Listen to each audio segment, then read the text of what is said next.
Hello friends, this is Mr. Rahul Hunkolas, Assistant Professor and Workshop Superintendent from NV Navle Sinhagad College of Engineering, Kegaon, Solapur.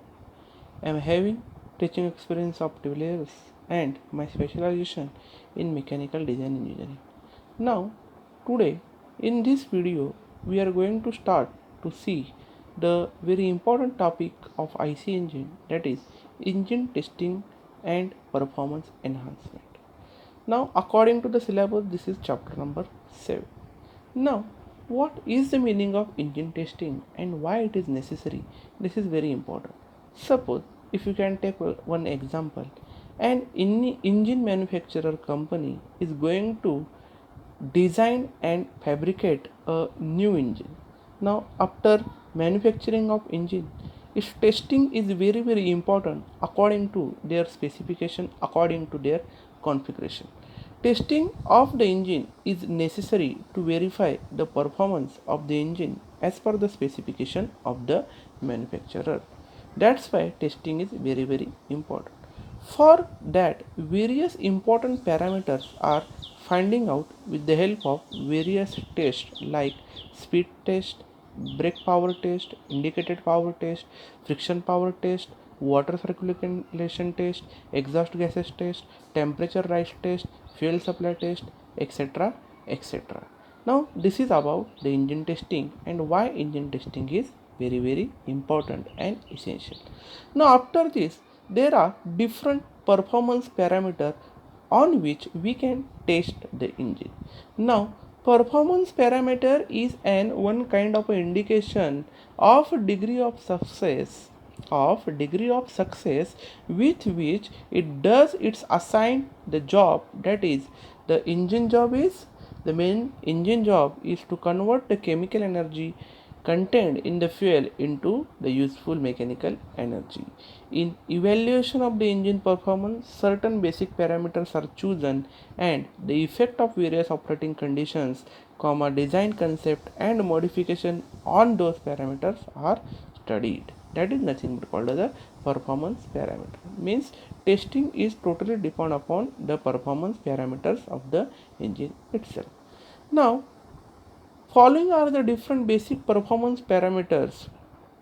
The first performance parameter which comes under power and the mechanical efficiency. Now again there are different performance parameter under the power and mechanical efficiency. The first one that is very important, that is indicated power. Now here we are going to understand the definition of indicated power. Indicated power is nothing but the total power developed by the combustion of the fuel in the combustion chamber. It is called indicated power. Indicated power is nothing but the power is generated or developed inside the combustion chamber of the engine because of the combustion. By formula, it is defined as indicated power is nothing but it is equal to N into P suffix Mi into capital L into capital A into capital N into capital K into 10 by 6, and its unit is kilowatt, where N is nothing but number of cylinders, P suffix Mi is equal to indicated beam effective pressure in bar, capital L is stroke length, that is in meter, capital A is equal to area of piston or cylinder in meter square, and the value of K, that is 1/2 for 4-stroke engine and only 1 for 2-stroke engine. Capital N is the speed of the engine in RPM. Always remember this definition and this formula. We require these things while solving the different numericals in this chapter. Now, after indicated power, the second point is the brake power. The definition of the brake power is the power developed by an engine at the output shaft is called the brake power. Brake power is nothing but the actual power which is available at the output shaft of the engine, that is nothing but called as the brake power. It gives by the formula brake power is equal to 2 pi nt divided by 60 into 1000, and its unit is in kilowatt.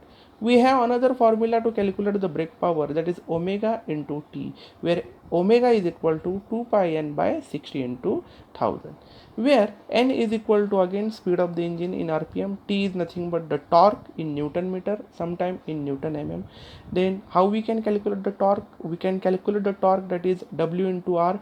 If W it is in terms of mass, that is, then we have to convert the mass in terms of Newton, so that we have to multiply it by 9.81. Then we can consider W is equal to 9.81 into net mass in kg. Then we can get the value of W, whereas R is radius in meter.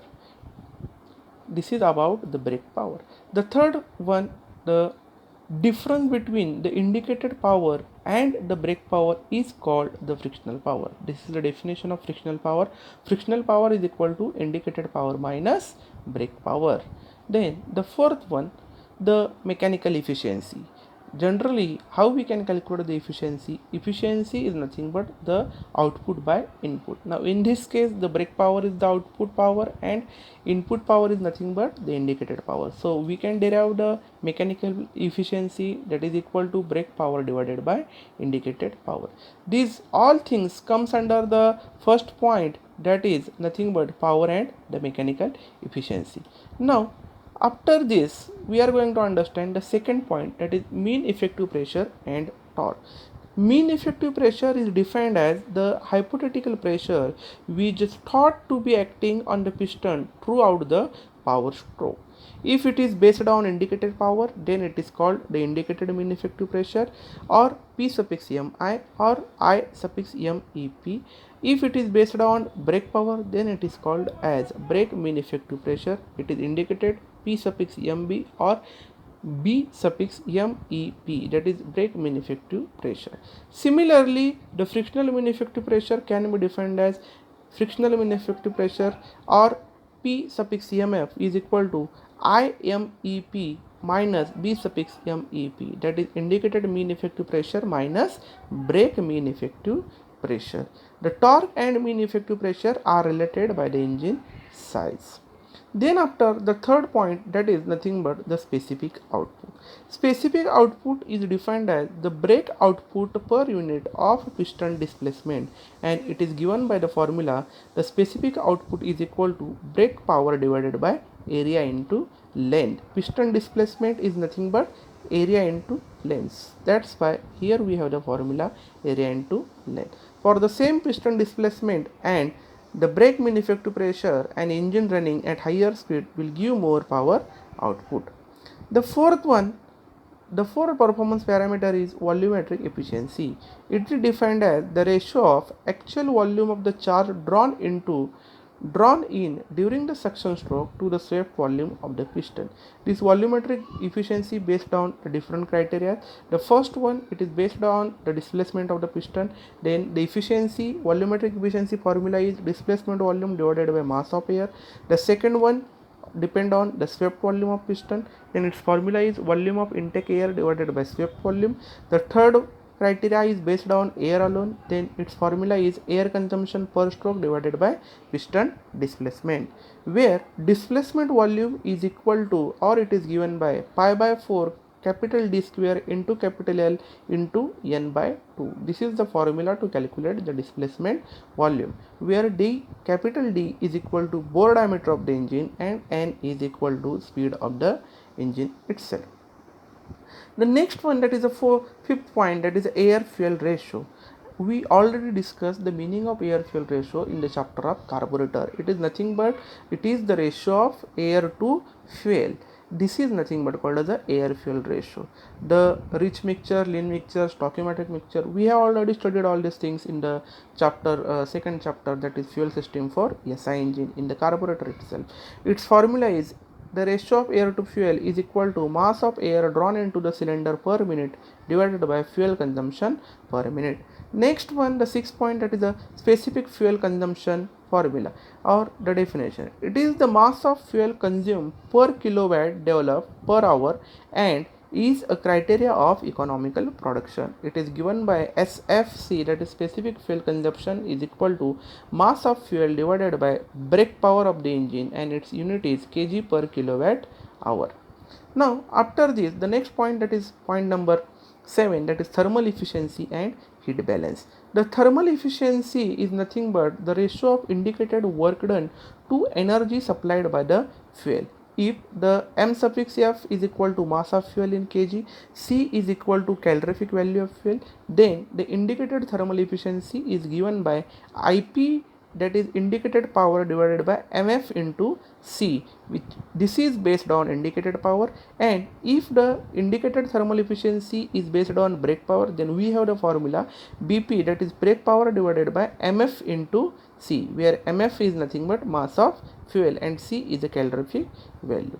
Then the last point, that is number 8, that is exhaust smoke and other emission. We know there will be a different emissions or different pollutants comes out from the exhaust gases of the engine itself. Smoke is an indication of incomplete combustion. It limits the output of an engine.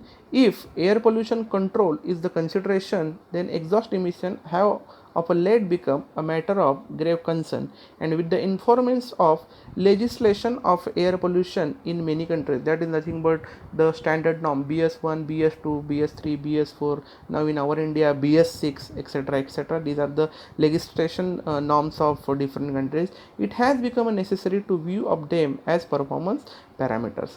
Then after this, the last point, very last point, that is the specific weight.